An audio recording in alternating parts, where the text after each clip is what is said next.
bienvenue sur Jinkunga Tutoriel et grandissons ensemble. Les amis, nous allons continuer nos séries de formations sur le pack complet d'un bâtiment R+7-2. La formation que nous allons faire tout à l'heure, ce n'est qu'un complément d'information par rapport à celle qu'on avait postée, je crois, il y a quelques jours passés.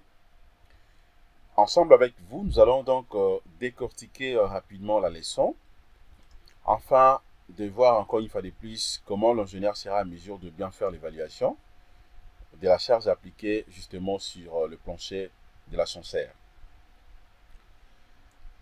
Comprenez que le dimensionnement n'est pas un truc qu'on fait au hasard. Le dimensionnement, c'est la précision. Dans le dimensionnement, l'ingénieur n'a pas droit à l'erreur. Dans le dimensionnement, l'ingénieur n'a pas droit de prendre les informations seulement pour copier. Mais néanmoins, l'ingénieur doit avoir la précision pour que tout se passe très bien. Les amis, juste en termes de rappel ou en titre de rappel, est-ce que saviez-vous que un ingénieur, c'est quelqu'un qui se promène, qui vit avec un risque tellement gravissime, qui fera en sorte que si par contre que le bâtiment n'est pas bien calculé, mais aussi le dimensionnement n'a pas été bien fait, eh ben, il y a possibilité que vous puissiez finir en prison. Et quand je dis en prison, c'est-à-dire que ça peut vous prendre beaucoup d'années, et pourquoi même dire d'une manière définitive. Et aussi, il faut savoir que le métier d'ingénierie, c'est un métier très complexe et très risquant, plus que plusieurs métiers. Je ne dirais pas que plus que tous les métiers, mais je dis plusieurs métiers. Pourquoi? Puisqu'il y a des métiers où on peut avoir peut-être un truc déjà comme une erreur, mais on peut la cacher facilement. Mais dans ce métier de génie civil, l'ingénieur, si par contre que vous commettez seulement une petite erreur et que le bâtiment s'écroule, alors allez-y comprendre que ça sera visible. Tout le monde verra au moins ce que vous avez commis comme erreur. Et dommage, ça sera compliqué pour vous. Raison pour laquelle, les amis, dans le dimensionnement, nous sommes censés de faire les choses comme il faut. Et j'aime toujours dire que c'est vrai, pendant le dimensionnement, l'ingénieur doit veiller sur des aspects. Premièrement, la résistance, mais aussi l'économie. Mais entre la résistance et l'économie, s'il faut faire la part des choses, l'ingénieur doit beaucoup plus se focaliser sur la résistance que sur l'économie. Je m'explique. Allez-y comprendre, par exemple, vous avez un projet, je prends seulement les cas précis, ces projets, et que vous calculez, vous dimensionnez, vous tombez dans un cas de surdimensionnement. Le surdimensionnement, oui. Si par contre que le MO a tellement assez d'argent et que l'ingénieur sait convaincre quand même le MO, eh bien, il n'y a aucun souci, c'est-à-dire que vous allez réaliser au moins l'ouvrage. Vous allez réaliser l'ouvrage. Mais par contre, si vous allez réaliser l'ouvrage, mais tout en sachant que s'il y a un surdimensionnement énorme et que ça n'influence pas la capacité portante du sol, eh bien, il n'y a pas assez de problèmes.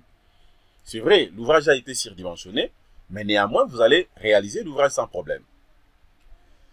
Mais par contre, si et que l'ingénieur se base seulement à l'économie, ok, à l'économie, et que vous tombez dans le cas des sous-dimensionnements, puisque en voulant trop économiser aussi les bâtiments, il y a risque que vous puissiez tomber dans les sous-dimensionnements. C'est-à-dire, au lieu de surdimensionner peut-être l'ouvrage, vous avez donc sous-dimensionné l'ouvrage. Ça, c'est tellement gravissime. Là, c'est tellement grave, jusqu'à tel point que l'ingénieur fait face directement à la prison. Puisque si l'ouvrage est sous-dimensionné, la preuve en est que vous n'aurez pas de bonnes sections, vous n'aurez pas la section d'armature qu'il faut, et bien, pendant que vous allez réaliser l'ouvrage peut facilement s'écrouler. Il y a possibilité que vous puissiez tomber dans les cas d'étassement différentiel. Il y a possibilité que vous puissiez tomber dans les cas peut-être d'affaissement. Et comme solution, eh bien, donc, il faut comprendre que l'ingénieur sera mis à la barre. Sera mis à la barre. Mais néanmoins, dans les cas de surdimensionnement, c'est vrai. Par rapport au métier, vous serez, je dirais, disqualifié, puisqu'on peut peut-être, celui qui connaît dira que, ah, mais comment cet ingénieur n'a pas bien dimensionné les projets? Comment pour un bâtiment, soit R+7, ou bien, je prends un exemple, un bâtiment R+2, Mais le dimensionnement, l'ingénieur a réalisé ces bâtiments avec des sections, des colonnes peut-être de 1 m². Vous voyez, par exemple, de 1 m², c'est trop. Donc, il a été vraiment au-delà de la limite. OK? Mais néanmoins, à ce qui concerne la résistance, au moins vous serez épargné. Et vous serez épargné aussi, justement, à la prison. Je le dis en connaissance des causes. Raison pour laquelle, ensemble avec vous, les amis, nous allons voir rapidement un artiste très, très important afin de bien évaluer les charges que nous allons appliquer cette fois-ci sur Robot Structural Analysis, mais pour l'ascenseur.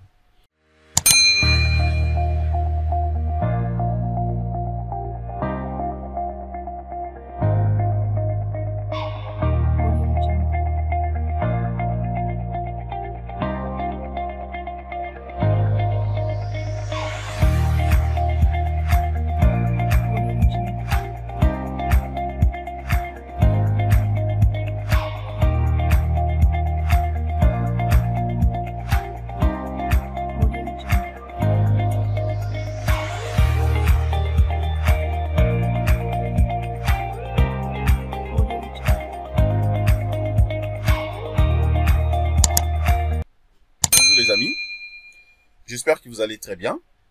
Je l'ai dit au début de mon introduction, les amis. Dans cette formation, nous allons donc travailler ensemble avec vous. C'est une formation qui concerne tout simplement un complément d'information par rapport à la formation qu'on avait faite il y a, je crois, 2 ou 3 jours passés sur l'évaluation des charges de l'ascenseur. La fois passée, les amis, je vous avais dit ceci. On avait travaillé ensemble avec vous, premièrement, pour l'évaluation des charges appliquées sur l'ascenseur, bien sûr, avec Robot Structural Analysis professionnel. Déjà, en amont, on avait déjà bien avant donc la charge de la cabine. On avait opté pour une charge justement de 630 kg pour 8 personnes. OK, pour 8 personnes.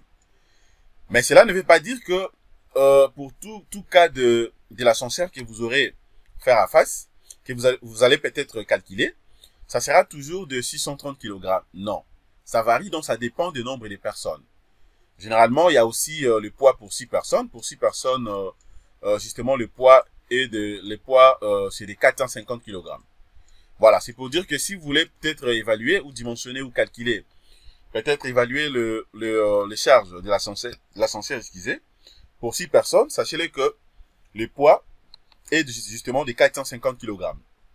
Donc, il faut travailler avec les 450 kg. C'est vrai que ça varie, mais le poids exigé, recommandé, est de 450 kg. Alors, par rapport à notre cas ici, l'évaluation qu'on avait faite il y a quelques jours passés, qu'est-ce que j'avais dit, les amis? J'avais dit ceci. C'est vrai. Ce qu'on avait fait ensemble avec vous, c'était que, sachant déjà le poids de la cabine de 630, alors qu'on avait converti donc en kilonewton, disons comme en newton, c'est-à-dire en newton, on avait trouvé une valeur justement de 6300 newtons. OK? Alors, qu'est-ce qu'on avait dit maintenant? À ce qui concerne le charge dit aux personnes, il faudrait maintenant prendre d'abord les poids par personne et donc exprimer tout simplement à 100, tel qu'on avait travaillé ensemble avec vous. Donc, on avait pris un poids de 100 kg. C'est-à-dire, je prends d'abord les 100 kg multipliés par le nombre de personnes, les 8 personnes. On avait trouvé une valeur de 800 kg. De 800 kg. Pourquoi? Puisque les poids qu'on avait considérés ici, c'était donc de 100 kg. De 800 kg. Donc, si je vais faire également pour 6 personnes, ça sera 100 multiplié par 6. Étant donné que nous parlons pour les poids de 630 kg, donc, nous prenons 800 kg. Alors, 800 kg maintenant en newton, donc on avait trouvé justement une valeur de 8000 newtons. OK? C'est ça donc le charge dit aux personnes, d'une manière globale. Maintenant, je vous avais dit que pour trouver maintenant le poids que nous allons donc appliquer, ou la surcharge appliquée sur, justement sur le plancher de l'ascenseur, c'est vrai, nous allons donc les convertir comme une charge surfacique. OK? Une charge surfacique. puisque vous le savez déjà que la charge surfacique, généralement, doit s'exprimer donc soit en newton, ça peut être en newton par mètre carré, ou soit en kilonewton par mètre carré, en tonnes par mètre carré, ainsi de suite, puisque c'est là où on peut parler d'une surface. Ok, d'une charge surfacique. Ce qu'on avait fait, c'est quoi? C'est-à-dire, maintenant, pour trouver directement la masse, c'est-à-dire le poids que nous allons appliquer, on avait pris donc les 3600 plus, ok, le 8000 newtons ici. Les 3600, c'est quoi? Les 3600, c'est donc la charge de la cabine, ok, plus la charge due aux personnes. Ne commettez pas cette erreur d'appliquer seulement les 6600 comme le poids de la cabine, et ne commettez pas seulement aussi l'erreur d'appliquer que le 8000 newtons, qui est justement donc la charge due aux personnes. Mais il faut maintenant additionner le 2. Il faut additionner le 2, c'est-à-dire le poids de la cabine ainsi que le poids des personnes. Alors, dès qu'on avait additionné les deux, on avait trouvé une valeur de combien? Donc, on peut également revérifier rapidement ensemble avec vous.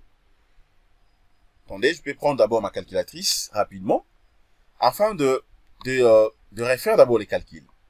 Je vais dire un mot là-dessus, les amis. C'est très important cette formation, ces compléments d'information qui pourra donc vous être aussi utile. Attendez, bon, la calculatrice ici, ça traîne. Bon, ok, je crois là, c'est bon. Donc, dès que je prends ma calculatrice, donc c'est pour dire que j'aurai quoi? J'aurai une valeur de 6300 que je vais additionner avec le 8000 newtons ici. Je trouve directement une valeur de 14 300 newtons.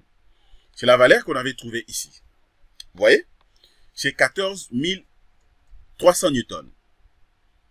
Alors, maintenant, ce qu'il faut savoir, les amis, ça c'est tout simplement c'est la masse. C'est-à-dire c'est les poids total. Ok? Maintenant, pour appliquer ça directement sur Robot Structural Analysis, ok? C'est que nous, on avait fait, donc la semaine, je crois, il y a quelques jours passés, on avait pris donc la valeur trouvée ici. Cette valeur, donc, c'est celle qu'on avait pris, de 14 300. Pour trouver ça rapidement, donc, nous sommes obligés de trouver cette valeur maintenant en kilonewton. Ok? En kilonewton. C'est pour dire quoi? C'est-à-dire, c'est juste question de prendre les 14 300, je les divise maintenant par 1000. Dès que je divise par 1000, ça dit j'aurai 14 300 que je vais diviser par 1000. Ok? Et ça me donne directement une valeur de combien ici? On a trouvé 14.3. Donc, ça me donne une valeur de 14.3 newtons. 14.3 newtons. Ok? Alors, ça c'est vrai, c'est connu. À ce niveau ici, je ne peux pas parler d'une charge surfacique. Je ne peux pas parler d'une charge surfacique. Mais néanmoins, c'est une charge ponctuelle. C'est une charge ponctuelle puisque pourquoi? Puisque c'est tout simplement en newton. C'est une charge ponctuelle. Ok? Alors, tenez-vous tranquille. Nous allons donc voir maintenant la différence entre cette valeur et la valeur qu'on aura par la méthode que nous allons faire tout à l'heure. Et puis à la fin, je vais placer un mot là-dessus. Alors, c'est cette valeur qu'on avait considérée comme une charge donc surfacique et puis appliquée de l'autre côté. Mais néanmoins, la bonne procédure, la bonne méthode que nous savons, c'est très facile à faire et que, étant donné que nous avons trouvé déjà donc la valeur ici, bien sûr ça c'est en kilonewton, hein? Ce n'est pas en newton mais c'est en kilonewton. C'est en kilonewton. Ok? Mais non, c'est une charge ponctuelle que nous sommes obligés de la convertir maintenant à une charge surfacique. Alors, comment maintenant je suis obligé de faire pour trouver maintenant le mètre carré ici? Les fameux mètres carrés. La première des choses, je vais d'abord chercher à me situer rapidement sur d'abord le plan. Sur le plan. C'est-à-dire quoi? Étant donné que la charge de 14.3 kN, ok? Jusque-là n'est pas considérée comme une charge surfacique. Alors, je suis maintenant obligé de chercher aussi le plancher de l'ascenseur. Autrement dit, je peux dire le plancher exposé. Je vais rentrer rapidement sur les projets. Je rentre maintenant sur le projet, donc Robot Structural Analysis. Ok? Je vais chercher d'abord le plancher de l'ascenseur. Alors, comme je l'avais dit la fois passée, je sais très bien que le plancher de l'ascenseur, c'est ça. C'est le plancher que vous voyez ici. Voilà, que je peux soit sélectionner si je veux. C'est ce plancher ici. C'est le plancher de l'ascenseur. Alors, maintenant, je vais faire quoi? Je suis maintenant obligé d'abord d'avoir aussi les dimensions de ces planchers. De savoir d'abord la surface de ces planchers. Je vais d'abord aller rapidement sur projection. Je m'en vais d'abord dans projection. On va essayer un peu de quitter rapidement avec vous, afin d'avoir une bonne précision. Ok, tenez-vous tranquille les amis, et suivez très bien ce que nous allons faire. À la fin, je vais dire un mot là-dessus. Je crois que ça sera intéressant aussi pour vous. Voilà, je vais patienter. Là, je vais aller en projection. Je quitte donc la vue. Projection. Voilà. Là, maintenant, je vais monter au dernier étage, donc au niveau 4. À une 4 ici, donc 22 mètres. Ok. Voilà. C'est ça, donc, justement, je me situe au niveau du planche. Ça, c'est évidemment, c'est la cage d'ascenseur. Donc, je considère ça comme plancher de l'ascenseur. Alors, je vais d'abord quitter ça. Je dois me rassurer si ça fait combien sur combien. Alors, là, j'ai combien? Je quitte là jusque là. Voilà. Ça me donne une valeur de combien ici? Puisque là, je suis obligé d'abord de calculer la surface, hein, la surface du plancher de l'ascenseur. Ok, donc 2,15 m. Dans l'autre sens, ça me fait combien? C'est presque à peu près, je crois. Voilà, là, ça fait 2,05 m. Et donc, je vais rentrer ici. C'est pour dire quoi? Plancher d'ascenseur. Voilà, donc j'écris plancher d'ascenseur comme ça. Ok. J'ai donc la longueur est de combien? Est de 2,15 m. Et de 2,15 m. Et sa largeur est de combien ici? La largeur telle qu'on a quitté, nous avons une largeur de 2,05 m. De 2,05 m. Ok, c'est très bien les amis. Alors, maintenant, ce que je suis obligé de faire, c'est quoi? Eh bien, je vais calculer maintenant rapidement la surface. Ok? Je vais calculer maintenant la surface du plancher de l'ascenseur. Ok? Directement. Pourquoi je la calcule? Je vais calculer la surface du plancher de l'ascenseur pour la rendre maintenant surfacique. Ok? Je vais faire quoi ici? Ceci implique. Donc, j'aurai maintenant la surface du plancher de l'ascenseur serait égale tout simplement à la longueur fois sa largeur. Ok? Que je peux directement remplacer. Donc, j'aurai le 2,15 m multiplié par le 2,05 m. Donc, la surface, j'aurai une surface de combien? On va calculer rapidement. Je viens là, je prends. J'aurai donc 2,15 m multiplié par 2,05 m. Ok, je trouve une surface de 4,40 m. Ok? 4,40 m, 75. Bon, je peux prendre 4,41 m. Donc 4,41 m. Ça sera donc en mètres carrés. C'est ça donc la surface du plancher de l'ascenseur. Ok? Donc, déjà à ce niveau, vous comprenez très bien que si j'associe seulement les kilonewtons et le mètre carré ici, ça dit que je serai directement en surface. C'est pour dire que je vais trouver maintenant un poids qui sera donc surfacique.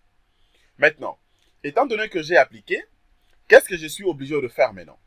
Je suis maintenant obligé de prendre donc la surcharge ici calculée, l'évaluation des charges calculée ici, ok? Que je vais maintenant le diviser par la surface, bien sûr, en kilonewtons par mètre cube, par mètre carré. Je ne sais pas si je me fais comprendre. Ça sera donc, ça sera le poids ici en kilonewtons sur la surface ici en mètre carré pour trouver maintenant les kilonewtons par mètre carré. Ok, que je peux majorer directement par les coefficients, bien sûr par la pondération. En faisant bien sûr la pondération, puisque là je suis d'abord au niveau de la descente des charges. Ok, je peux pondérer ça à part. Une fois que je vais lancer maintenant lancer les calculs, j'aurai de la descente des charges et puis je peux faire maintenant d'autres types d'analyses. Faisons ça rapidement. Donc, si je vais trouver maintenant l'évaluation ici, ok, donc le M, l'évaluation globale ici, je vais trouver ça donc en kilonewton par mètre carré. Et donc, j'aurai tout simplement les 14,3 kilonewtons que je vais diviser par 4,41 mètres carrés. Ok? Alors, dès que je divise, je vais trouver combien? Donc, ça veut dire quoi ici? J'aurai 14,3 divisé par 4,41. 4,41. Voilà, ça me donne une valeur de 3,24. Ok? 3,24. Donc, c'est pour dire quoi ici? J'aurai une valeur de 3,24 kilonewtons par mètre carré. Donc, bref, je vais dire que la charge que moi je vais appliquer ici, que je peux appeler soit le P ou bien je peux appeler ça, bon, je garde toujours la nomenclature ici. Donc, je prends par exemple le M que vous voyez ici. Sera maintenant de combien? Sera tout simplement de 3,24. Je crois que c'est 24. Voilà, 3,24 kilonewtons par mètre carré. Donc, les amis, voilà donc la charge surfacique en réalité que nous sommes obligés d'appliquer. Ok, donc c'est ça la charge surfacique appliquée. Ok? Et là, c'est simple. Mais il faut comprendre seulement que jusque-là, c'est une charge qui n'est pas encore pondérée. C'est une charge qui n'est pas encore pondérée. Ok? Maintenant, on y va rapidement. Je vais vous montrer comment nous allons appliquer ça et puis faire maintenant la combinaison. Et à la fin, je vais dire un mot. Je vais rentrer maintenant ici. Je viens sur Robot Structural Analysis. Là, je peux quitter maintenant cette étape pour aller rapidement sur Vie. Je vais voir ça en 3-2. Je rentre sur Vie rapidement. OK. Voilà, je rentre sur Vie.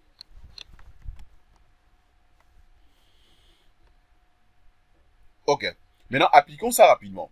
Avant d'appliquer, ce que je fais, je vais d'abord définir. OK, je peux définir d'abord les cas des charges si je veux. OK, je peux définir les cas des charges. Voilà, définissons rapidement les cas des charges. Donc, la charge que vous voyez ici. Attendez.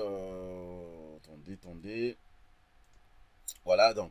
La charge que vous voyez ici, je vais considérer ça, ça sera considéré comme la charge qui.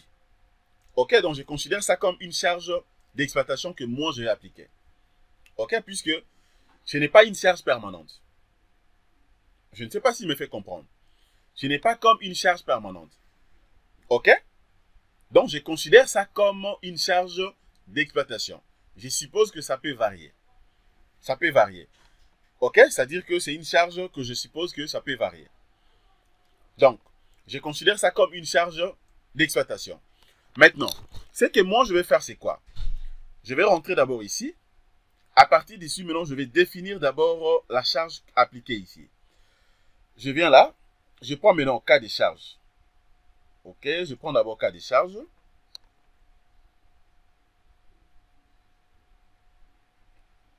Voilà, attendez, je vais prendre cas de charge ici. Ça prend un peu beaucoup de temps. Ok, je clique.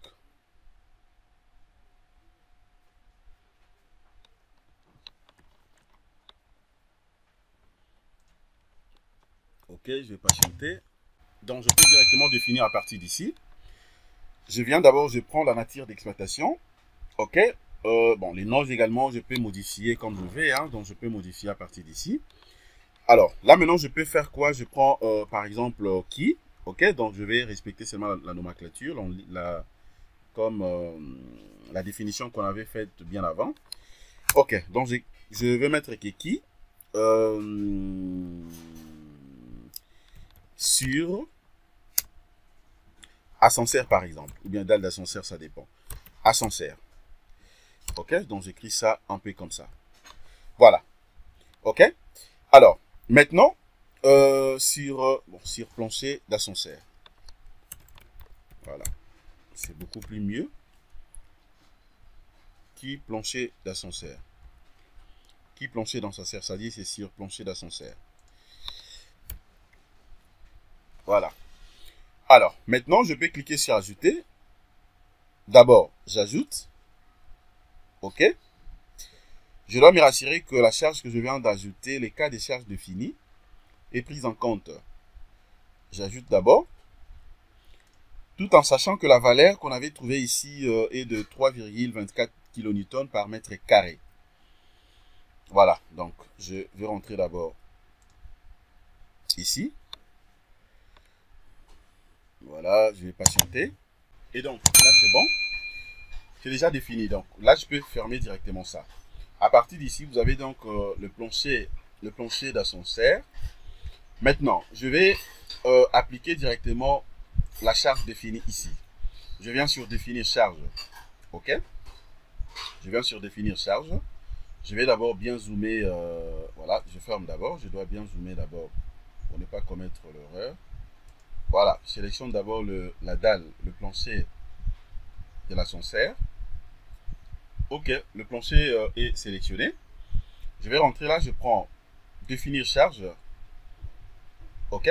Étant donné que nous avons déjà rendu ça comme une charge surfacique, je viens là, je prends surfacique. Vous voyez, surface et charge surfacique. Je vais définir ça toujours suivant l'axe des Z. La valeur est de combien? Calculée de 3,24 Newton par mètre carré. Donc, j'aurai ici 3,24, sera dans le négatif. OK. J'ajoute. Le numéro apparaît là-bas et puis j'applique. OK. Dès que j'applique maintenant, j'obtiens directement la charge appliquée ici. Observez, vous allez voir. OK. Voilà, la charge est là. C'est bien appliqué sur le plancher. OK. Maintenant, regardez les amis. À ce niveau, d'autant plus que j'ai appliqué, OK, vous avez maintenant la possibilité d'enchaîner, de faire tout simplement la combinaison. La combinaison, vous pouvez donc continuer avec la combinaison générale ou carrément vous faites des types de combinaisons. L'autre combinaison, par exemple, je viens là. Je peux prendre combinaison manuelle. OK, combinaison manuelle. Vous avez donc la charge définie est là.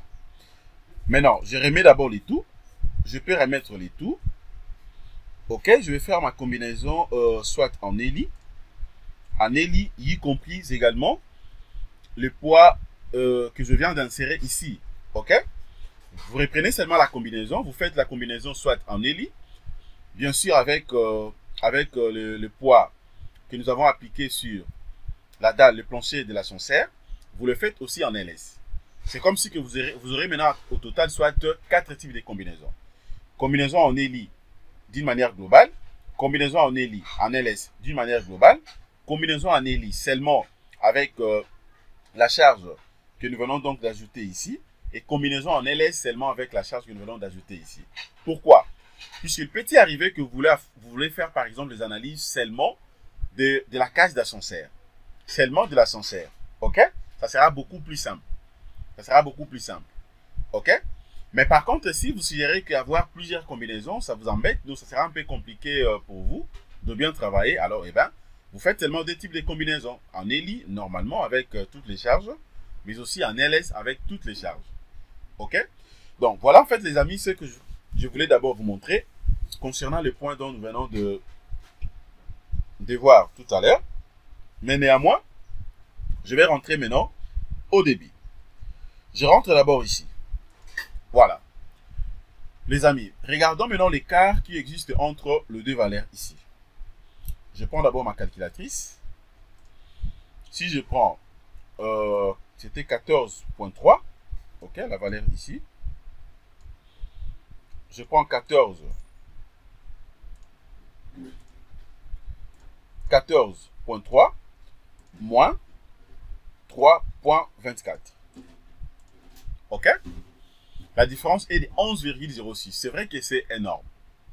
La bonne procédure à faire pour appliquer, pour convertir en fait ce poids en kilonewton par mètre carré comme une charge surfacique, OK? Il faut faire ce que nous venons de faire ici. Mais néanmoins, la fois passée, je vous avais dit que généralement, la majorité des gens, beaucoup de gens appliquent tout simplement la valeur des 14.3. Pourquoi? Pour se mettre en sécurité. Pour se mettre en sécurité. Raison pour laquelle, au début, j'avais dit que entre celui qui a dimensionné un ouvrage tout en faisant les surdimensionnements et un autre ingénieur qui n'a pas fait les surdimensionnements, mais il a fait peut-être les sous-dimensionnements, entre les deux, le choix est clair. Le choix est clair. Puisque vous avez donc la prison tout simplement au milieu. Ok? Alors, les amis, je pense que vous avez bien compris les sujets de notre formation. Voilà, donc prochainement, si vous voulez calculer ou évaluer directement la charge que je viens de faire ici, il faut procéder de cette façon. Soit, généralement, la majorité des gens considèrent que la valeur ici, et puis vous appliquez directement, sans pourtant peut-être la rendre en fait en mètres carrés, mais l'idéal serait de faire la procédure que je viens de vous montrer tout à l'heure. Vous voyez? Le choix est clair entre les deux. Ici, vous êtes beaucoup plus précis. Vous ne serez pas dans le cas de surdimensionnement. Ici, également, vous êtes précis, mais pas beaucoup précis, puisque là, vous avez considéré une charge ponctuelle comme une charge surfacique. Mais néanmoins, c'est vrai que les bâtiments seront encore une fois de plus surchargés, mais ça peut vous garantir tout simplement comme des marges de sécurité. Vous voyez un peu? Donc, merci les amis de votre disponibilité. Excellente journée. Au revoir.